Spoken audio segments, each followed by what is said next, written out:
This is the G Podcast with your host, Tommy B. Hey, what's up, y'all? Welcome to episode 187 of This is the G Podcast. Yes.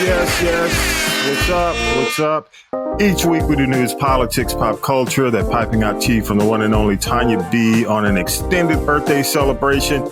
And in this week's episode, y'all, episode 187, Cheeto and the 78 felony count, 600 plus years faced in prison. It's getting ugly. Is brother gonna work it out in 2024? That's the question. We'll talk about that with the newsmakers. And plus, my Shy update, season 6, episode 1. It's getting nice. The season kickoff. I'll talk about it.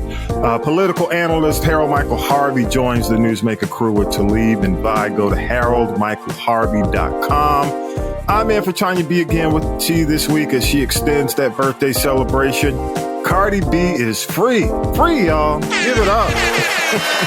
Lizzo might not be. We'll talk about that. And Jonathan Majors is in limbo. All right, y'all. Let's go ahead and get ready. Thank you again for coming back. So, Syracuse Mike, what you got? News team, assemble! It's time for the Week in News with Syracuse Mike. The Frisco, Texas police chief has issued an apology after a black family from Little Rock, Arkansas was mistakenly pulled over in a high-risk stop. They were headed to a basketball tournament. A Frisco officer ran the car's plates for Arizona by mistake instead of Arkansas, leading police to believe the vehicle was stolen. The family was held at gunpoint, and 16 minutes passed before officers realized they had mistakenly entered the wrong state into their system. The family says they have been mentally and emotionally traumatized by the encounter. And the actor better known as Pee Wee Herman has died. I wouldn't sell my bike for all the money in the world, not for $100 billion, million, trillion dollars. Paul Rubin's troubling behavior off camera led to a couple of arrests. He battled cancer for several years. Rubin's was 70. For the third time, former President Donald Trump was indicted Tuesday by a federal grand jury investigating his efforts and others to overturn the results of the 2020 election. Special counsel Jack Smith. Lies by the defendant targeted at obstructing a bedrock function of the U.S. government, the nation's process of collecting, counting, and certifying the results of the presidential election. The 4-count indictment includes conspiracy to defraud the United States, conspiracy to impede the January 6th congressional proceeding, an allegation that Trump attempted to and did corruptly obstruct and impede the certification of the electoral vote, and conspiracy against the right to vote and have that vote counted. With Tuesday's indictment out of Washington, we're now waiting to hear from Fulton DA Fonnie Willis, who has indicated the charges will come soon. The lieutenant governor of New Jersey died Tuesday. Sheila Oliver's cause of death was not disclosed, but she had long-term health problems and only appeared at a few public events in recent months. When she was sworn in 2018, Oliver became the second lieutenant governor in state history. According to the governor's office, she was the second black woman in the country's history to lead a House of Legislature. Sheila Oliver was 71. Former President Donald Trump entered a not guilty plea to 4 federal charges in a courthouse Thursday. This is the third indictment for Trump and focuses on his efforts to overturn the results of the 2020 election. He left the courtroom in Washington, D.C. after a short proceeding and headed directly to the airport. Before boarding his personal plane, the former president made a brief statement saying it was a very sad day for America. This is a persecution of a political opponent. This was never supposed to happen in America. This is the persecution of the person that's leading by very, very substantial numbers in the Republican primary and leading Biden by a lot. So if you can't beat him, you persecute him or you prosecute him. We can't let this happen in America. The next hearing for the latest indictment is scheduled for August 28th. 6 former Mississippi law enforcement officers pleaded guilty to federal charges related to an attack on 2 black men earlier this year. The white officers called themselves the Goon Squad. After bursting into a home without a warrant, 2 black men, Michael Jenkins and Eddie Parker, say the officers assaulted them with a sex toy and shocked them repeatedly with tasers for around 90 minutes. In many ways, the men were tortured and Jenkins was shot in the mouth. According to the federal indictment, Parker was staying staying at the home to help care for a longtime friend, a white woman. She lived in a predominantly white neighborhood, and Jenkins was staying there temporarily. Someone in the neighborhood complained to one of the officers. After torturing the men, the officers went through the process trying to cover up what they did. 2 of the Tennessee 3 who were expelled by the state legislature won back their seats Thursday. Representatives Justin Jones and Justin Pearson were easily returned by voters in a special election. Both faced opponents in districts that heavily favored Democrats and really had no problem winning their seats. Hey, what's up, y'all? Thanks, Syracuse Mike. Never a dull moment in America. Never a dull moment gets more exciting. I don't even know if I want to use the word excitement. That may be the wrong word, but got to say what's up to the Newsmaker crew in the building. Hey, what's up, y'all? This is episode 187. Talib Shabazz is in the building. Talib. The birthday boy, Vibe the Country commentator is in the building. Much older than I am. Don't worry. By the country. I know. Don't say it. Don't say it. Don't you say it. I'm going to hold my peace. I know it's going to come out. I'm a political analyst. Harold Michael Harvey's in the building. Y'all give it up for the one and only Harold Michael Harvey. Always an honor and privilege to have him on the show. Go to haroldmichaelharvey.com. I'll make sure the website is in the notes for all his great work. And so much to cover. I'm just going to jump right into it. Trump's January 6th indictment and arraignment went down this week. And of course, that sucks the oxygen out of everything. It marks the first time the former president has been formally held accountable for his efforts to overturn the election defeat in 2020. It's his 3rd criminal indictment this year. Repeat that. 3rd criminal indictment. Who'd have thunk it? In a nutshell, it describes how Trump repeatedly told supporters and others that he had won the election despite knowing that it was false. Before I go to you, Mr. Harvey, I'm gonna just frame a couple of things, okay? 5 quick takeaways, and this is from AP. 1 being Trump knew it was a lie. Pence's memos are a big part of this case, and Mike Pence is mentioned like over 100 times within the indictment. The indictment says that Trump redoubled efforts even in the late night hours after the attack on the Capitol. He was still out there working, putting in work. And the fake electors were duped into crazy play, what they call it, quote unquote, crazy play in Arizona, Georgia, Michigan, Pennsylvania, Nevada, New Mexico, and Wisconsin. And they were out there submitting alternate election certificates saying that Trump had actually won. And of course, the list of co-conspirators. You've got the lawyers, Rudy Giuliani, John Eastman, Sidney Powell, the Justice Department official, Jeffrey Clark, another lawyer, Kenneth Chesebro. And correct me if I'm wrong, Mr. Harvey, he was the mastermind behind the plan at some point. And there's a co-conspirator number 6, which I want to ask you about that as well. So here's the scary part for me. And I want to mention this because this is current. You know, we've been dealing with this thing for 3 years, right? But the scary part is where we are now. Trump leads the Republican primary race in a runaway at 53%. The closest candidate as of within the last few weeks, is Ron DeSantis, and he's only got 14%. So here's Trump out here with 53%. The closest candidate is 14%. Then there's everybody else. In a head-to-head, as of right now, this is from the New York Times, there is a tie between Biden and Trump at 43%, according to the New York Times. With all this stuff that's been going on, Harold Michael Harvey, where are we? We're in an existential moment. It is a question of whether the Constitution of the United States of America will long endure. We're in a constitutional crisis unparalleled in American history. The nation is on the brink of having to decide in 2024 whether it will continue to, whether the Constitution of the United States of America has validity and vitality, or whether we're going to ditch the document and become something other than a democratic republic, and that our rule will be a rule of oligarchy. So that's where we are. We have to make a decision. Okay.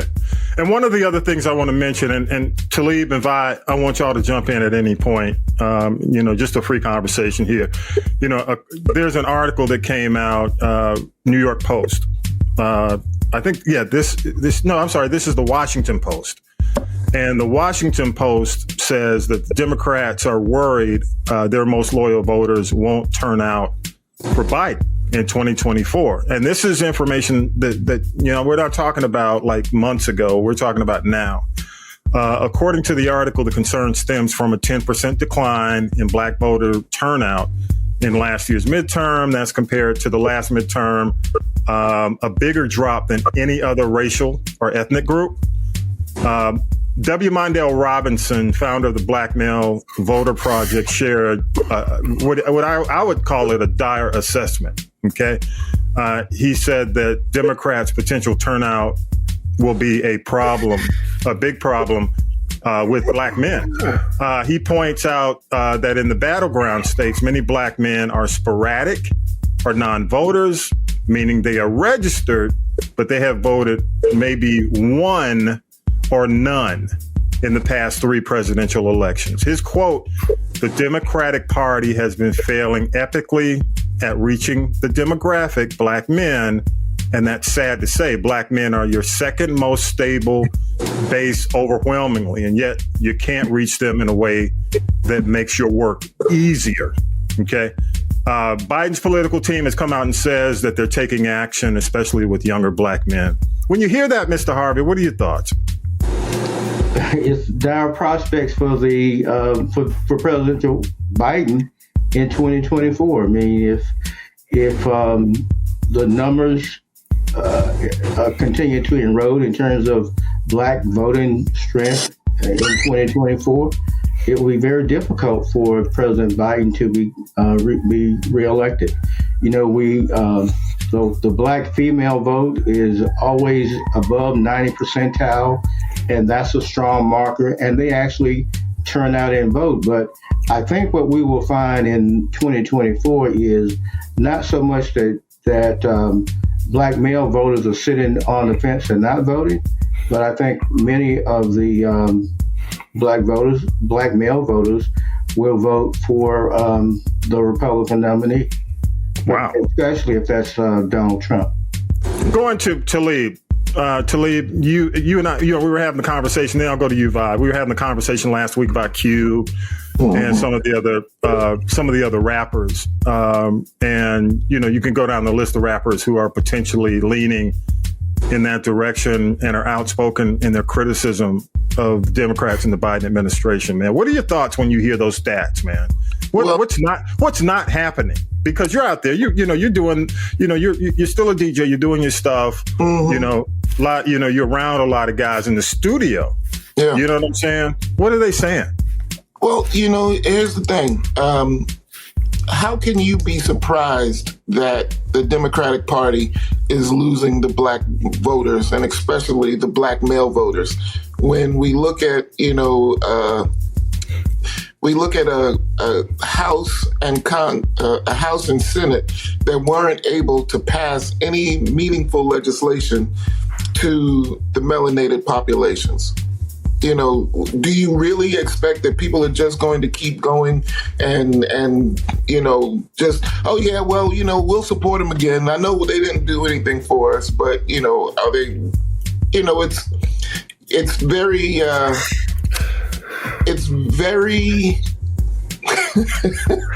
I guess the way I really want to put it is like, it's real Caucasian. You know what I mean? Because it's like, how can you consistently give me nothing and expect me to really back you, for all this time? I mean, even the Nation of Islam has a question and answer that says, why do we love the devil?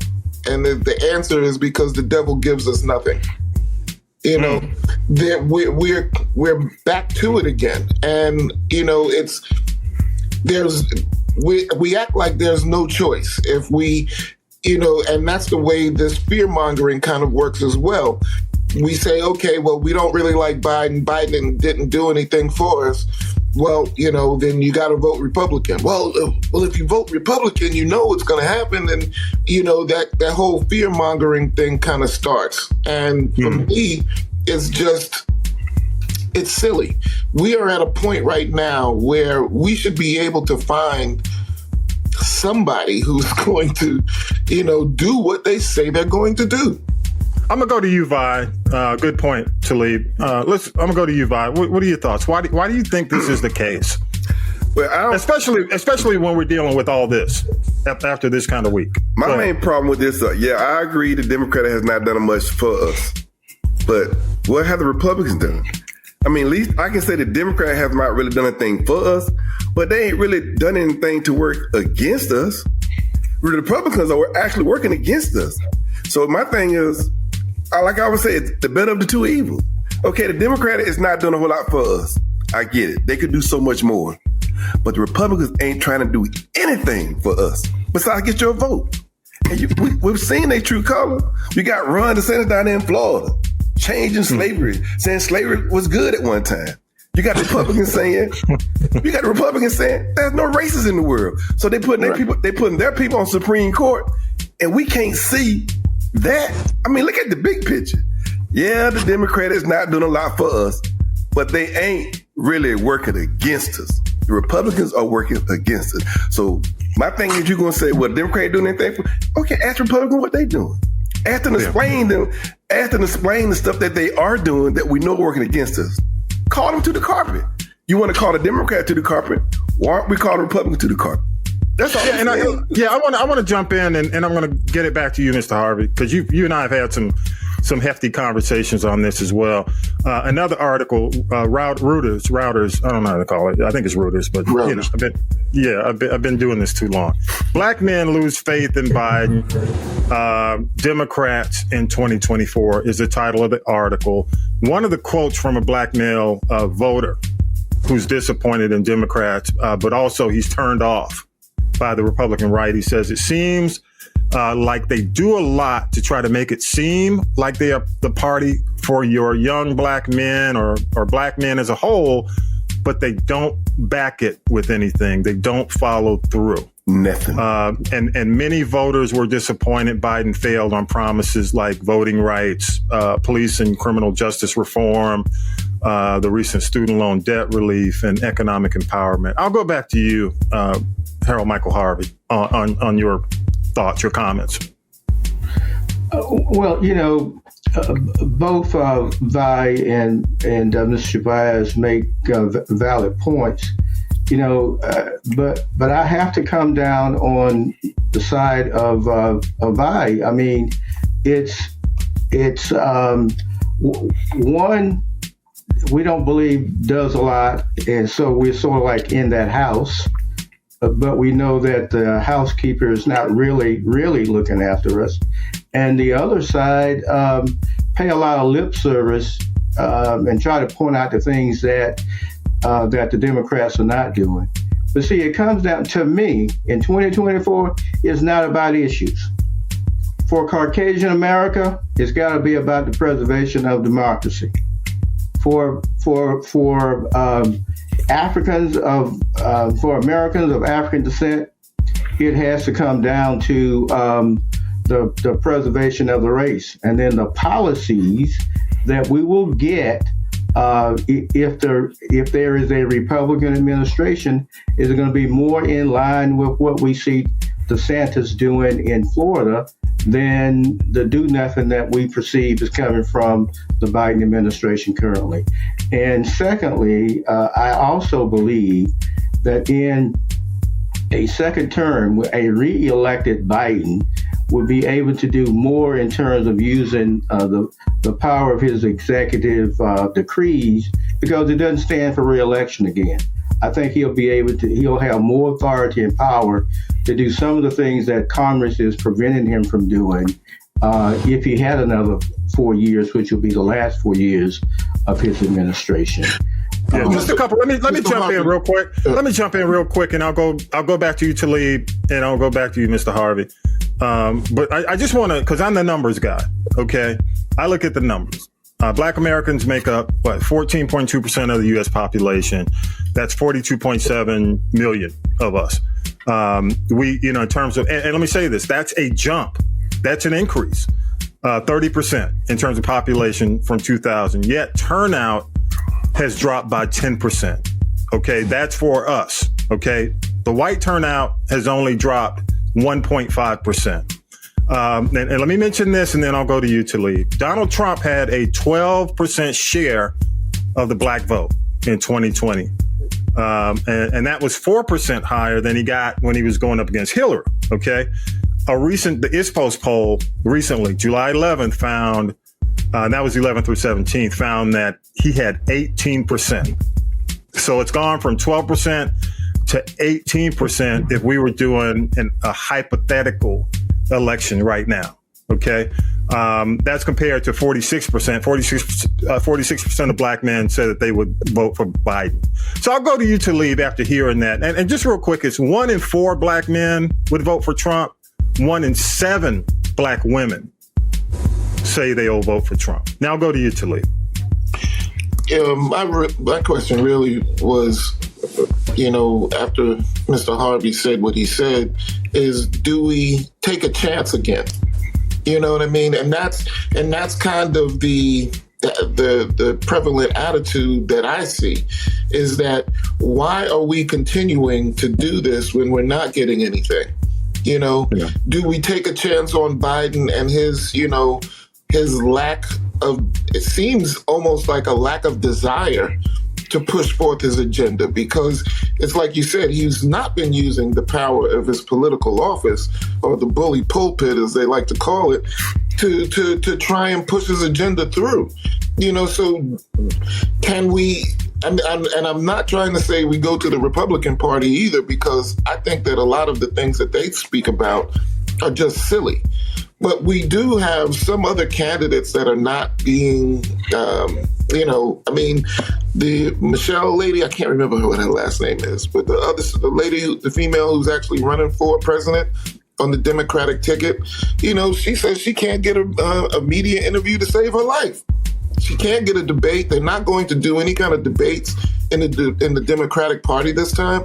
And why is that? What can we do to not just fall in line with the status quo, but not try and buck the system in a way that it would hurt us? That's the real question, that I see going forward, and not just this election, but elections, in the future. Yeah. Going back to you, you answer that, Mr. Harvey. Well, it all comes down to the fact that we are not organized. When Tommy B points out the huge number of white Americans who vote, that's because they are united behind an agenda, that is maintaining their power in America.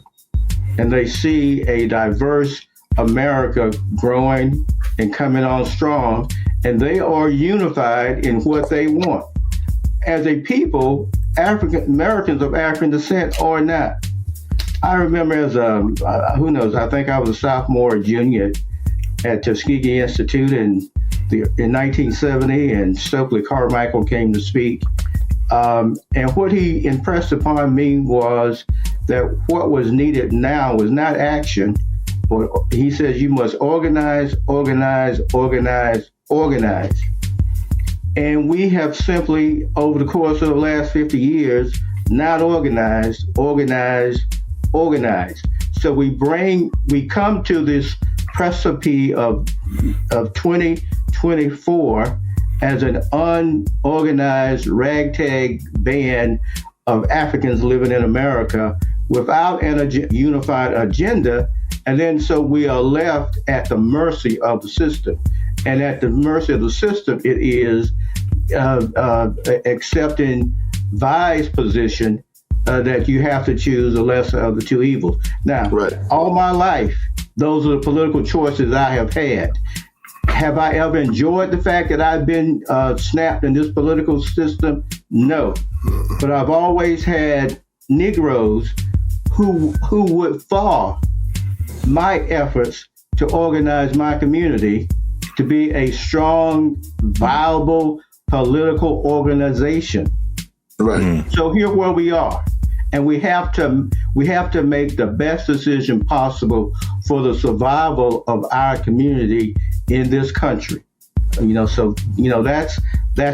my approach to that. I'm gonna go to you, Vaughn. Go ahead.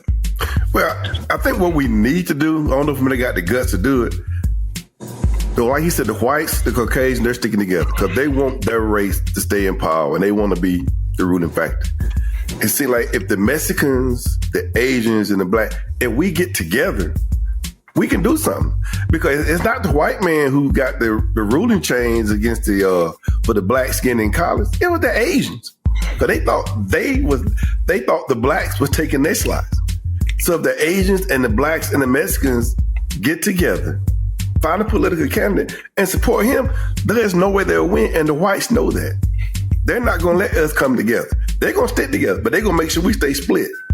I'm going to say this. Yeah, good point, Vi. Good point. Right. And this is one thing that I push for, and I push for honestly since I've been doing the podcast. But it's a tough push.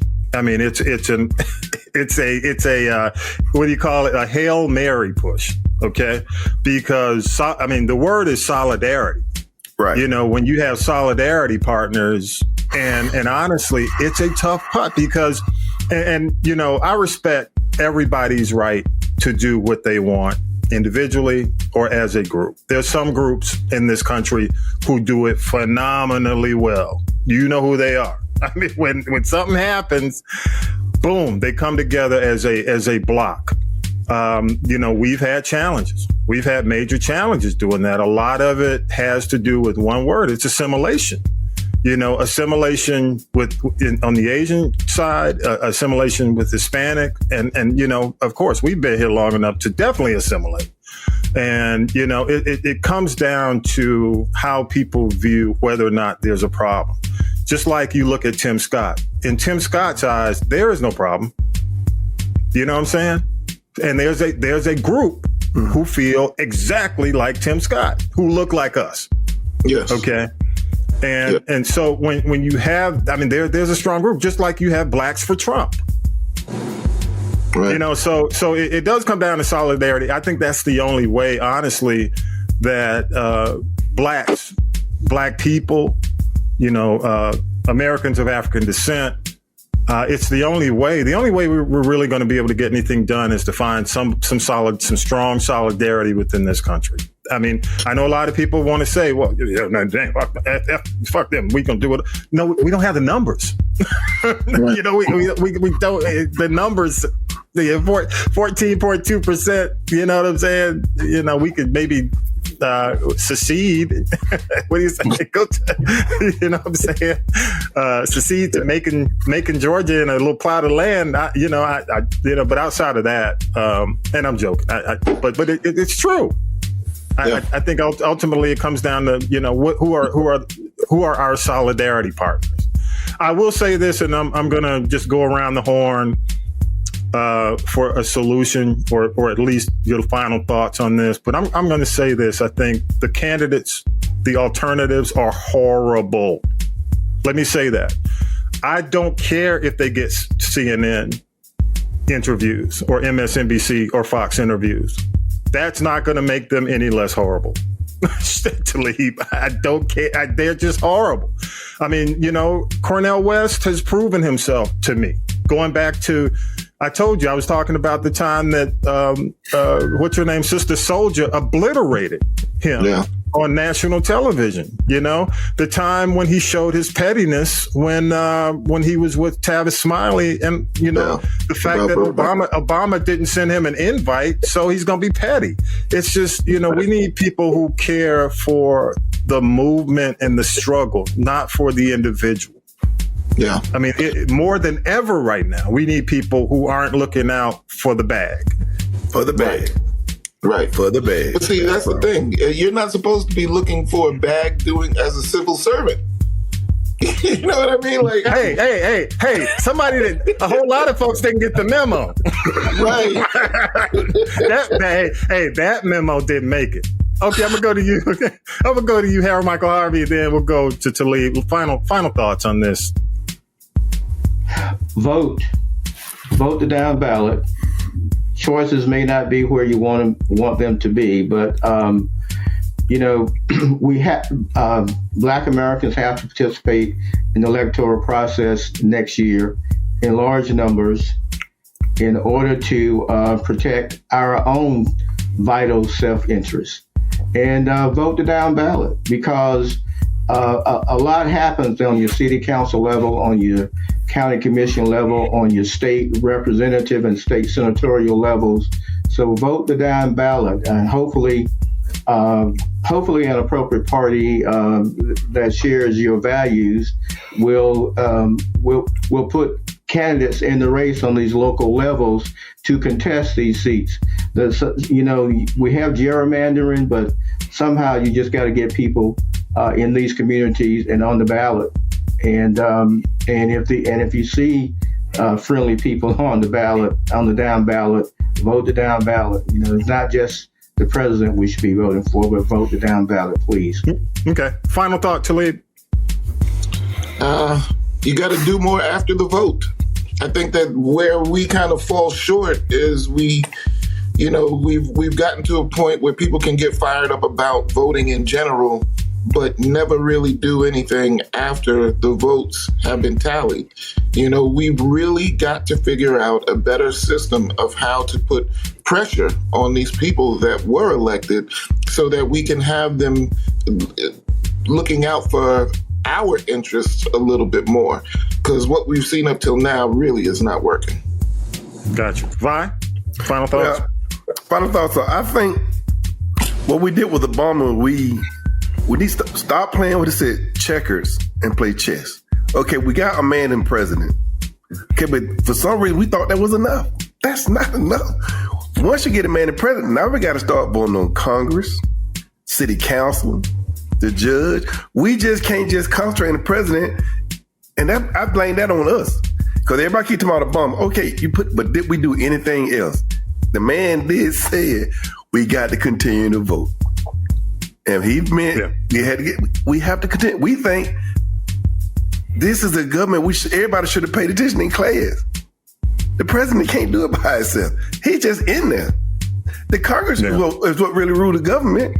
He can make all the suggestions he wants, but if the Congress say no. So we have to concentrate on who we put in Congress.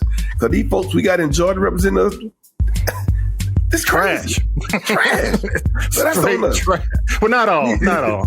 I don't want to throw the blanket. But I'm saying that's a lot. I'm just saying it's on us. Yeah, we put Sanders in there. We put these governors in there. We have to do more. So just talking about the president, that's on us. We need to concentrate on more on the small people. Congress, Senate. I agree. And shout out to those who are doing it. And I never want to, I hate throwing a blanket over any of our elected officials. That's not fair. In a lot of cases. So I will say, definitely we have some really good representation. It's just that we need more. And honestly, we need to vet these candidates. We can't have candidates who get in office and decide that they can't keep their power as a Democrat and flip over to Republican. We're seeing too much of that. So with that said, again, thank you, Harold Michael Harvey. Go ahead, Harold Michael Harvey. Before we go segment away, I wanted to pay tribute to Charles Overstreet, who transitioned yesterday. Taught law at Harvard Law School.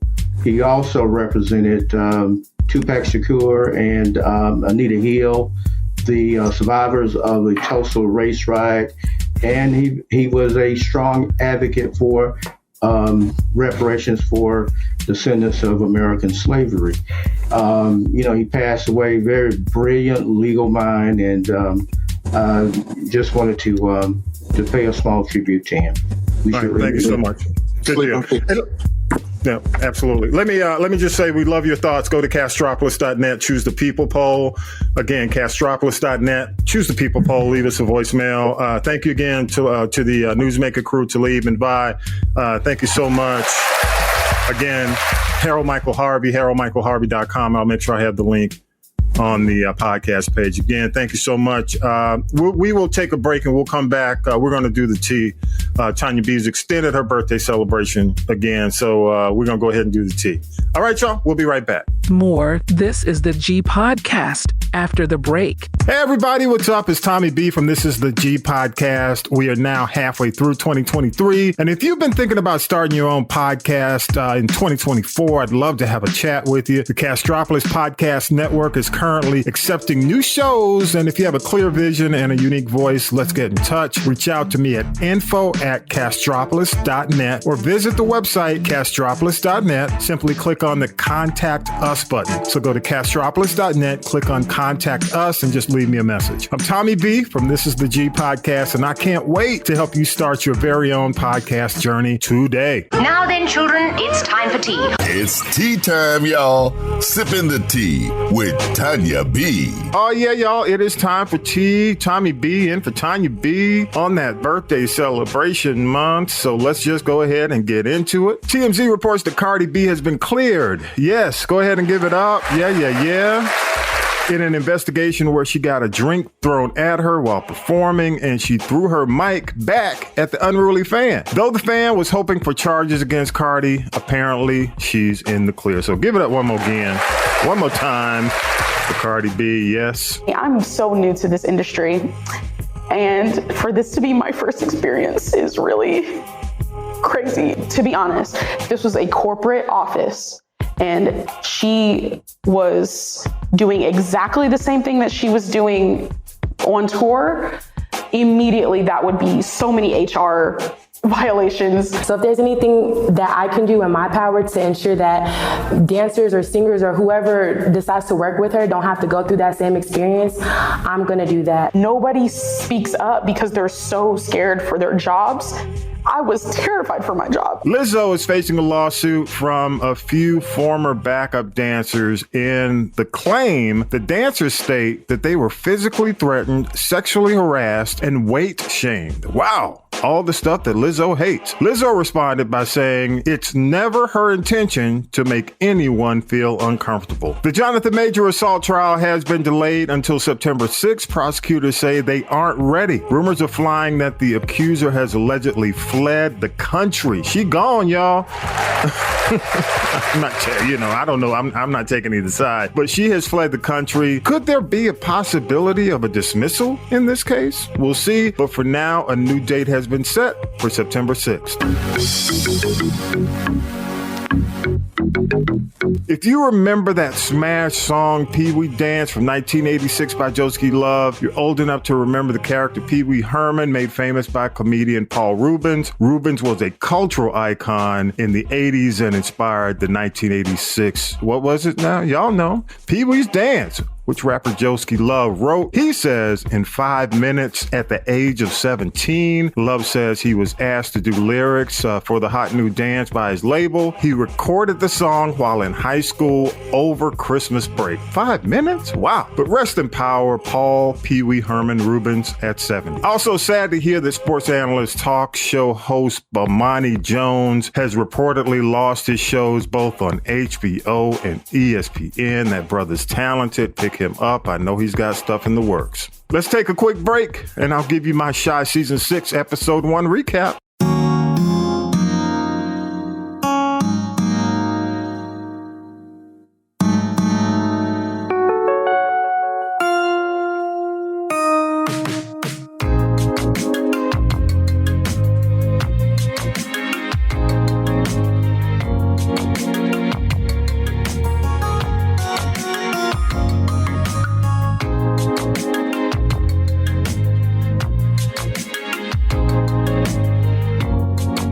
What you watching this week, Tommy B? Hey, y'all. Yes. The Shy Season 6, Episode 1 returns with a vengeance. I just got to say, with a vengeance. Packing a lot in 1 hour, not even an hour, like 58 minutes, to signal the return of what seems to be, in my opinion, an episode or a season in turmoil. It's going to be an 8-and-8 season. So part 1, 8 episodes, part 2, 8 episodes, 16 episode season. Despite what's going on in the strike, it looks like you're going to get a whole lot of Shy. So good for the Shy. So get ready. So here's my quick overview. Emmett's smoky relationship partnership with Duda. Can't believe I'm even saying that. Dude, how could you give Duda, of all people, your smoky franchise? I can't believe it.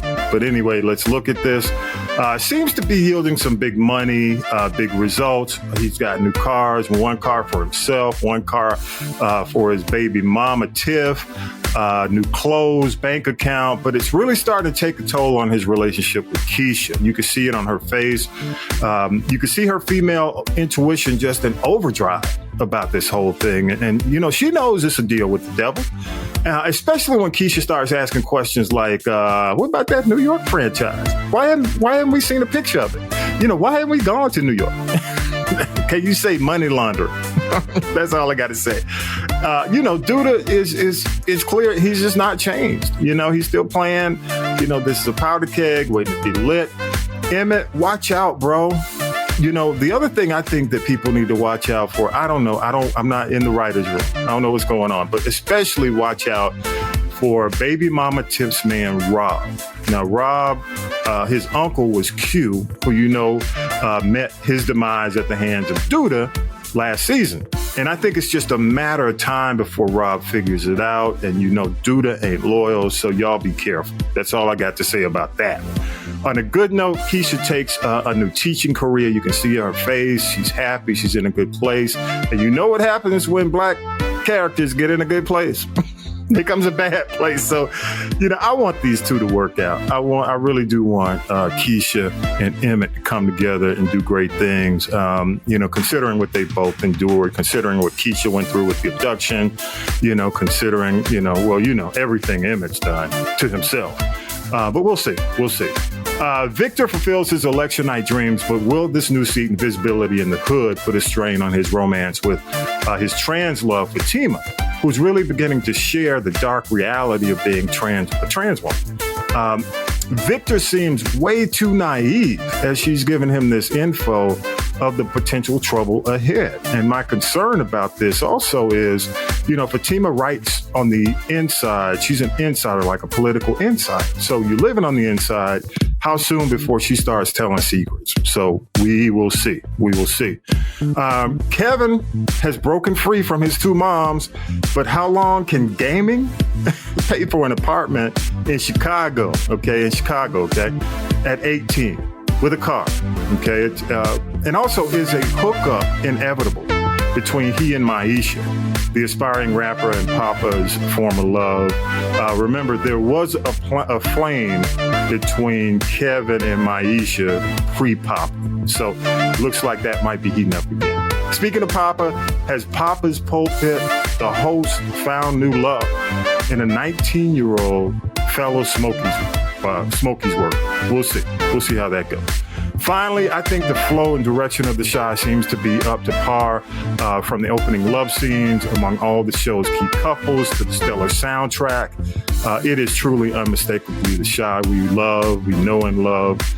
This first episode, I think, was really just fast moving to re-engage us into the new season. But I think as they get deeper into the character-focused episodes, we're going to start seeing some mess, you know, and you know, we've gotten away, you know, I think they got away from some of the murder and mayhem, which was a good break for us. But I can already tell something ain't right. Like Keith Sweat said, something just ain't right. Something is coming, and we haven't even seen Crazy Glenn Whitfield. She hadn't even shown up yet. So trouble is brewing. I think everyone's going to be tested this season. This is just based on the first episode. You're going to see friendships, relationships, family ties, loyalty, love, community. Ooh, Lord, there's a whole lot going on in the Chi. 16 episodes, and I think everybody's going to be on the edge of their seats. Episode 1, season 6 is preparing us for hell of a ride. I can't cover it all, though, y'all. Go ahead and give me your feedback. Go to castropolis.net. You can go ahead and hit me with voicemail, too. And if you leave me a hot voicemail for the Chi, I will play it for you during this segment. That's the Chi Talk, episode 1, season 6, and I'm Tommy B. Hey, y'all, as always, big thanks to Syracuse Mike, Tonya B, Vi, Talib. Thank you, Harold Michael Harvey, for coming on this week and clarifying things for us. Thanks to the crew, Millennial Nick, Lady J, Regia, music by K-Dub, all those who help us make it happen week to week. Thank you to our international audience. Remember, every Sunday, 6 p.m. Eastern, you can stream us first. Links are in social media or at castropolis.net. Share us with friends. Don't cost you nothing, y'all. It does not cost you a dime. And I'll close with this. My PSA for this episode is, and I'll borrow this from the great Willie Hutch from the 70s, the movie The Mac. Brothers Gonna Work It Out. Remember that, y'all? I know y'all don't. But the line, brothers gonna work it out. Brothers gonna work it out. That's all I got to say. Let's figure out ways to motivate our brothers to vote. Motivate, but don't shame them into voting. I think that's the key. Let's motivate. Let's meet them where they are. And with that, episode 187's in the can. Have a great week. Peace. Power to the people. You've been listening to the G Podcast with your host, Tommy B. The G Podcast is a production of the Castropolis Podcast Network. Thanks for listening.